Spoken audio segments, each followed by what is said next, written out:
Une fois sauvé, sauvé pour toujours.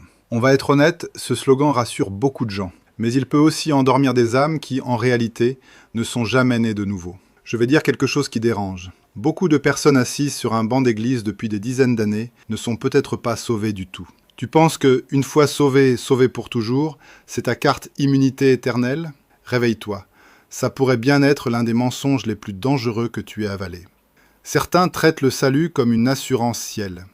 Ils se disent « j'ai fait une prière de décision, j'ai été baptisé une fois, donc même si après je triche, je vis dans l'impureté, je nourris la haine, au final, je finirai quand même au paradis. » Mais la Bible ne prêche jamais un évangile bon marché. La lettre aux Hébreux dit très clairement « car si nous péchons volontairement après avoir reçu la connaissance de la vérité, il ne reste plus de sacrifice pour les péchés. » Hébreux 10, 26. Tu as vu les mots ?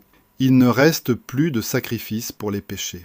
Tu crois que parce que tu as ton ticket, tu peux te permettre de vivre comme tu veux sous prétexte de grâce? Jésus dit aussi « Ceux qui me disent « Seigneur, Seigneur » n'entreront pas tous dans le royaume des cieux, mais celui-là seul qui fait la volonté de mon Père qui est dans les cieux. » Matthieu 7, 21.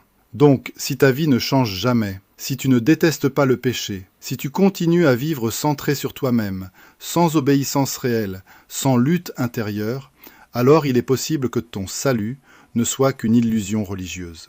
Les personnes que Dieu a vraiment saisies finissent par porter du fruit. Pas une perfection instantanée, mais une vraie marche vers la sainteté, un cœur qui revient vers Dieu quand il tombe, un style de vie transformé petit à petit. Le salut, ce n'est pas juste un événement que tu coches sur une feuille, c'est une vie entière qui se met en marche derrière Jésus. Tu trouves que je suis trop dur? Ou tu te dis « Non, mais si je crois, c'est bon, c'est sécurisé pour toujours ». Très bien, dis-le en commentaire. Est-ce que tu crois qu'on peut perdre le salut? Pourquoi? On ne va pas débattre avec des opinions, on va ouvrir la Bible ensemble. Dis-moi en commentaire, tu penses que le salut peut se perdre, oui ou non? Et pourquoi? Envoie ce message à ceux qui se disent « Je suis baptisé, donc tout est réglé ».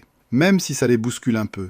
Mieux vaut froisser quelqu'un maintenant que le laisser aller vers l'éternité sans être prêt. Si tu veux vraiment comprendre ce que la Bible dit sur le lien entre salut et sanctification, et sortir des slogans pour revenir à la vérité, clique sur le lien dans ma bio ou envoie sur WhatsApp « Je veux rejoindre le groupe ». On étudiera ensemble ce que Jésus dit sur le salut, la repentance, la persévérance et comment vivre une foi qui résiste jusqu'à la fin.